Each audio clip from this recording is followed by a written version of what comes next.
The bar was alive that night, music low, laughter loud, and the scent of spilled beer hanging in the air like a forgotten memory.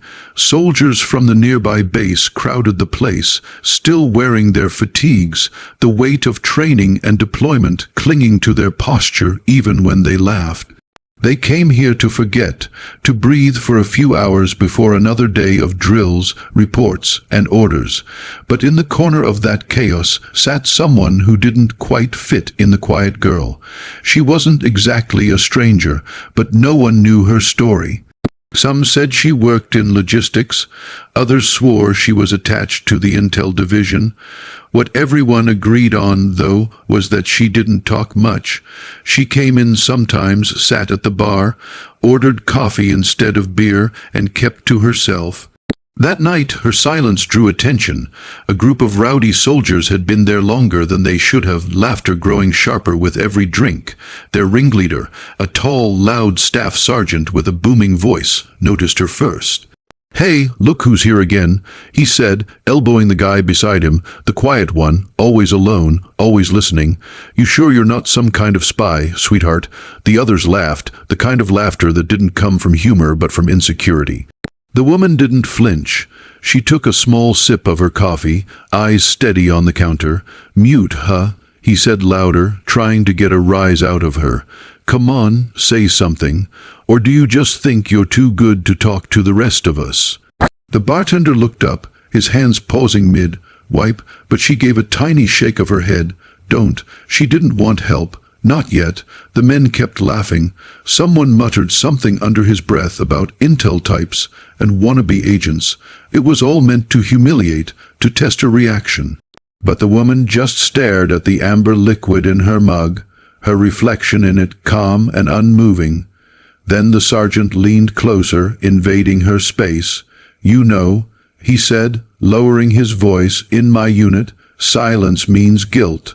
Or maybe it means weakness. Which one are you, sweetheart?" That's when she spoke softly, almost a whisper, but clear enough to silence the room. Neither. It wasn't what she said, it was how she said it. Her tone carried something that didn't belong in that bar. Something measured, trained, and dangerous. The sergeant straightened a little, thrown off by the confidence that hid behind that single word. He scoffed. "Oh, so she talks. You think you're tough." The woman turned her head just enough to meet his eyes. "No," she said evenly. "I know exactly who I am." For a second no one moved. Then one of the men at the back, the quietest of the bunch, shifted uncomfortably. His hand twitched near his pocket, brushing against a coin-sized patch he shouldn't have had. Her eyes flicked to it and froze. The patch bore an insignia, one she recognized immediately, a Navy SEAL trident, but it wasn't regulation. It had been modified, altered, the mark of a rogue operator. Her pulse steadied. Years of training snapped into place, and every sound in the bar faded except the slow beat of her heart. The man noticed her look and quickly tried to cover it. That was all the confirmation she needed. She'd been tracking whispers about stolen intel for weeks, classified operations compromised from the inside. The rumor said the traitor was embedded close to a military base in the south. She hadn't expected to find him here.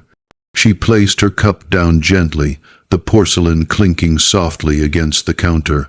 The bartender shot her a glance, one that asked if she was okay.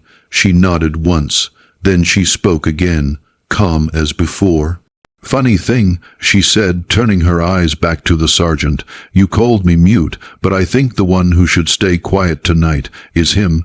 She tilted her head slightly toward the man with the patch. The bar fell silent. Every laugh, every sound of clinking glass stopped cold. The accused man's face drained of color. What the hell are you talking about?" he stammered. The woman stood up slowly, the stool legs scraping against the wooden floor. "You know exactly what I'm talking about," she said. "The mission logs, the encrypted drops. You were SEAL Team 4, right, until you sold your brothers out." The sergeant looked between them, confused. "Wait, what is this?" But the woman didn't answer. She reached into her jacket, pulled out a folded badge and placed it on the counter.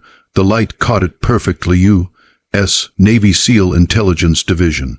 The quiet girl wasn't so quiet anymore, and as she looked up, her voice cut through the stunned silence of the bar like a blade.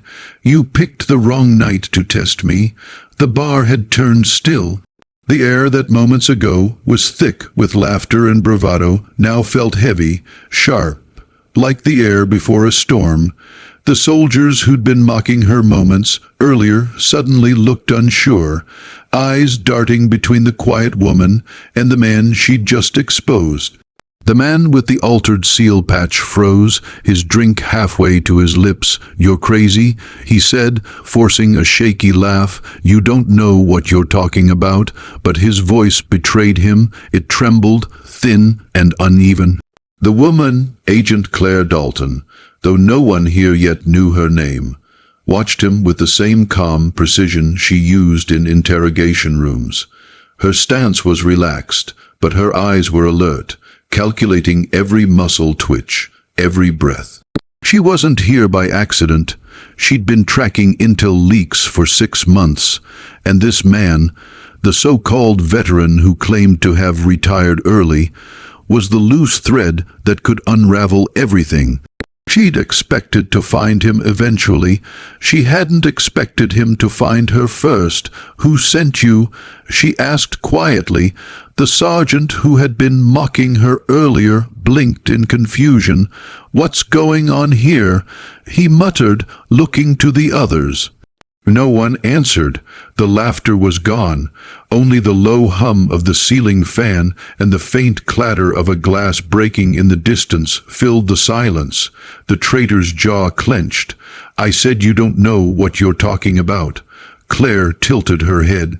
"I know enough. You were on Operation Tidefall, weren't you? Recon near the Somali coast. 2022. 4 men went in. Only 3 came back." The man's knuckles whitened around his beer bottle. "You weren't discharged," she continued. "You were disavowed." That word landed like a punch. Disavowed. The worst fate for any SEAL.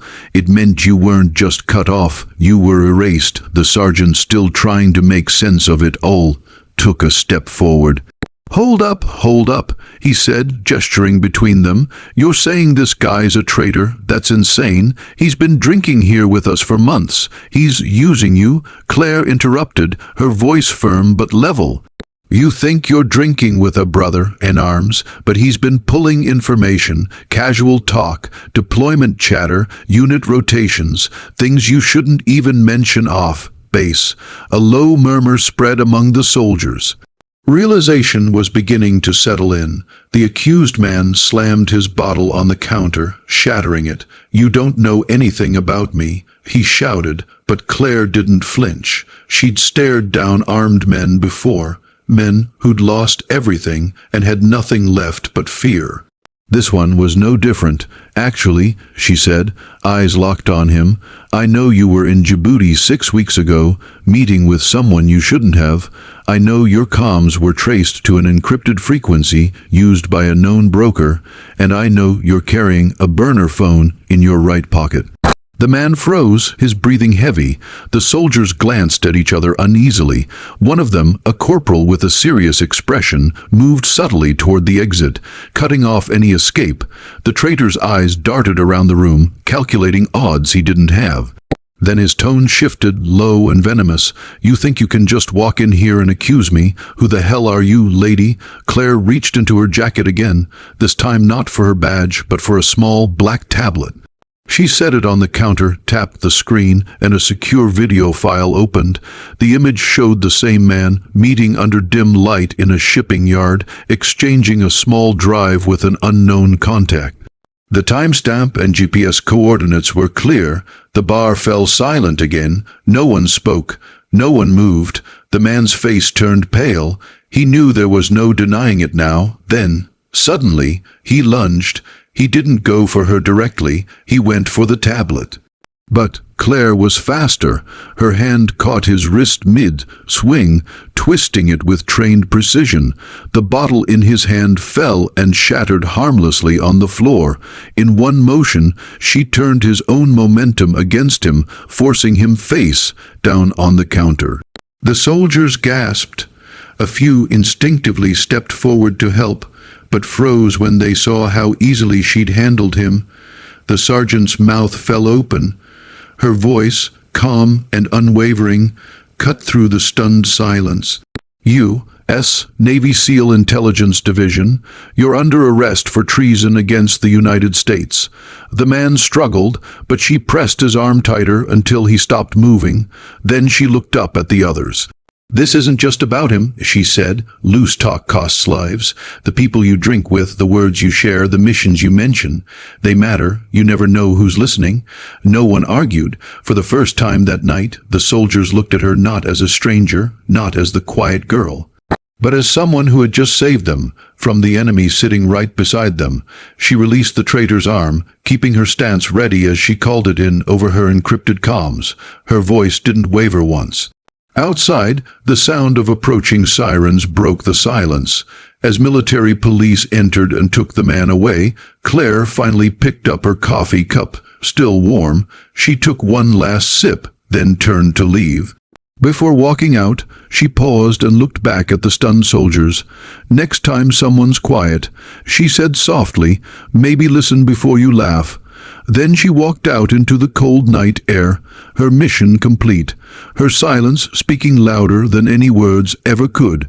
The base was quiet the next morning, not the calm, routine quiet of early drills and chow calls, but a heavy, suffocating silence. Word had spread fast about what happened at Murphy's bar. By sunrise, half the base knew that the quiet girl everyone had overlooked was no ordinary staffer. Some called her a plant. Others said she was part of some secret task force. But none of them knew the truth, because the truth was buried deep under layers of classified files and unmarked orders. Inside the secure operations building, Agent Claire Dalton stood in front of a long glass window, watching the horizon bleed into the dawn.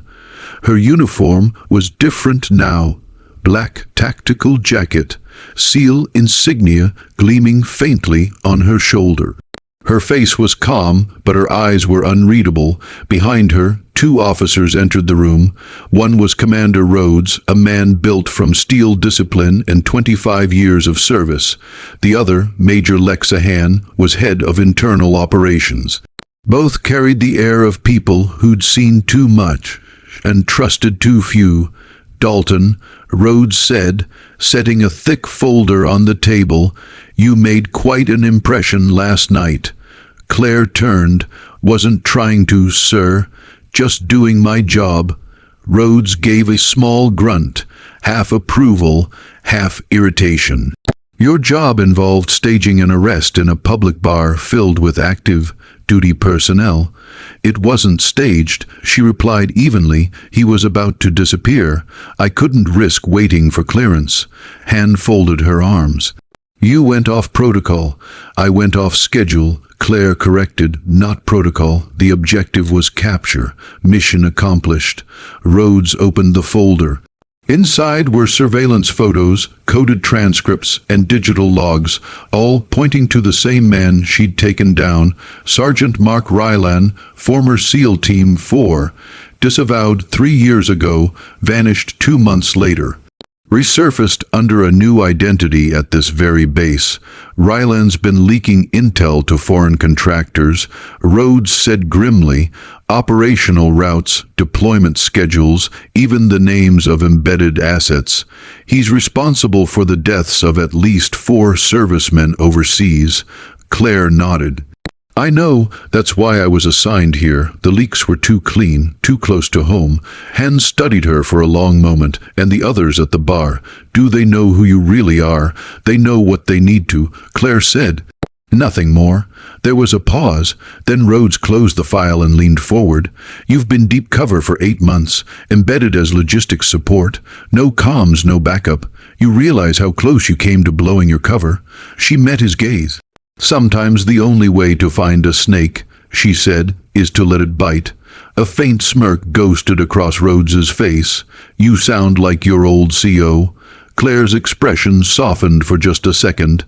He taught me everything I know. Then her voice hardened again. Sir, if Ryland's contact network was active here, he wasn't working alone. I need access to the decryption logs and movement reports from the past month. Someone else was feeding him information. Han frowned. You think there's another leak? I don't think, Claire said quietly. I know. Rhodes exhaled, rubbing a hand over his jaw. You'll get what you need, but do it quietly this time. No more public takedowns. She gave a small, knowing nod. Understood. That afternoon, Claire walked across the base courtyard, the winter wind biting through her jacket. Soldiers passed her, nodding respectfully now. The same men who had laughed at her the night before now stepped aside. Word traveled fast when someone earned respect the hard way, but Claire wasn't thinking about reputation. Her mind was already on the next step. She knew that Ryland hadn't acted alone. His encrypted messages showed references to someone with access, someone inside command circles. Every time she replayed the footage in her mind, she noticed the same detail, Ryland's fear when she mentioned Operation Tidefall. That wasn't guilt alone, that was terror of something, or someone bigger than himself. By evening, she was back in her quarters, lights dimmed, laptop open under secure mode. She decrypted the files taken from Ryland's burner phone. Most were dead ends, codes, coordinates, false leads. But one image froze her. A scanned seal from the Office of Strategic Deployment, stamped on a classified movement order, signed by a name she recognized. Commander Rhodes. Her pulse didn't quicken, but her jaw tightened. She checked the timestamp. The order had been sent 3 days before her assignment went live, the same operation Ryland had been trying to leak. Claire sat back, staring at the glowing screen. The quiet room felt suddenly smaller. If this was true, it meant her commanding officer, the man who just congratulated her, was connected to the same leaks she'd been hunting. Whether he was complicit or being manipulated, she didn't know yet. But she knew one thing for sure, her mission wasn't over. She closed the laptop, slid it into her duffel, and stood. Outside, the base lights flickered against the darkening sky. Tomorrow, she'd report back to Rhodes. She'd smile, salute, and act like everything was normal, but tonight she began preparing for Operation Shadowline, her real mission, one she hadn't told anyone about, because sometimes the enemy wasn't on the battlefield. Sometimes he was standing right behind you in uniform.